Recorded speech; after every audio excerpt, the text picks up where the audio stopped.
Cinders immediately began to shout, "Help! Help! Let me out!" The magic fairy godmother heard her fright and appeared in a blaze of shining light. She said, adjusting the tiara upon her head, "My dear, are you all right? You sounded as though you'd had a fright." All right. Can't you see? I'm feeling as rotten as can be. Cinders beat her fists against the wall. Magic fairy, whoever you are, get me to the ball. There's a disco at the royal palace. The rest have gone and I am jealous. I want a dress, I want a coat, and earrings and a diamond brooch. And silver slippers, 2 of those, as well as lovely nylon pantyhose. Done like that I can guarantee the handsome prince will fall for me. The fairy said, Hang on a tick. As she gave her wand a mighty flick, and quickly, in no time at all, Cinders was at the palace ball.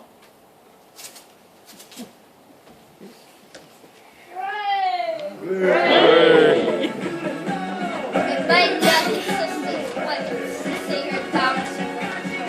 They danced the night away like crazy. They did Gangnam Style, because they're not lazy. Oppan Gangnam Style. Gangnam Style. Oppan Gangnam Style. Gangnam Style. Oppan Gangnam Style. The prince himself was turned to pulp. All he could do was gasp and go. Then midnight struck. What rotten luck! Oh dear, I must return. Oh heck, I must save my neck. The prince cried. No, alas, alack! And he grabbed her dress to hold her back. Cinders pouted, and then she shouted, Let me go. Then her dress was ripped from head to toe. She ran out in her frilly underwear and lost one slipper on the stair. The prince was on it like a dart, and he pressed it to his pounding heart. Fill the slipper pits, He cried. my mountain shall be my bride. I'll visit every house in town until I track the maiden down.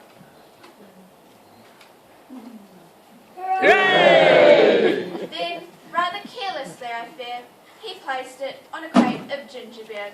At once, one of the ugly sisters The one whose face was blotched with blisters. sneaked up and grabbed the dainty shoe and quickly flushed it down the loo. And in its place she calmly put the slipper from her only foot. Ah, you see how the plot grows thicker and Cindy's luck starts looking sicker. Next day the prince went charging down to knock on all the doors in town. In every house the tension grew. Who was the owner of the shoe? The shoe was long and very wide. A normal foot got lost inside. Also, it smelled a wee bit icky. The owner's feet were hot and sticky. Thousands of eager people came to try it on, but all came in vain. But when the ugly sister, aptly called Scary, tried the slipper, it made the prince quite weary. No! Yes, it fits. Whippy. So now you have to marry me. The prince went white from ear to ear. He muttered, Let me out of here. I know you don't. You made a vow. There's no way you can back out now.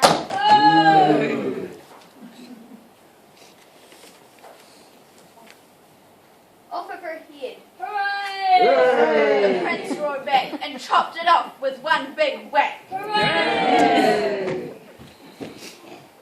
This pleased the prince. He smiled and said, She's much prettier without a head. Then up came sister number 2. Who yelled, Now I will try the shoe. Try this instead, you'll be much better dead. The prince yelled lustily back and chopped it off with one big whack. He sent her crashing to the ground, and she bounced a bit and rolled around. In the kitchen peeled space, but Cinderella heard the noise of fates. Of bouncing bodies upon the floor, and poked her own head round the door. What's all the flaming racket? She cried, attired in a dirty chef's jacket. Mind your own biz. Seeing Cinders give a quick squiz. Poor Cindy's heart was torn to bits. She was quite out of her wits. My prince. He's not my brave hero. He's more like that wicked Nero. She thought, As she ought. He chops off heads. How can I marry anyone? She does that sort of thing for fun. the prince cried, Who's this past some mist who's getting in such a tiz. Just then, all in a blaze of light, the fairy godmother hove in sight. Her magic wand went swish, swish, swish. Well, if I do say so myself, I am quite a dish. She said to one and all, Although she had just been a guest at the ball. Come, Cinder, wish anything you like, and have no doubt that with a wave of my magic wand, I will make it come about. Cindy answered most politely. In fact, she answered most contritely.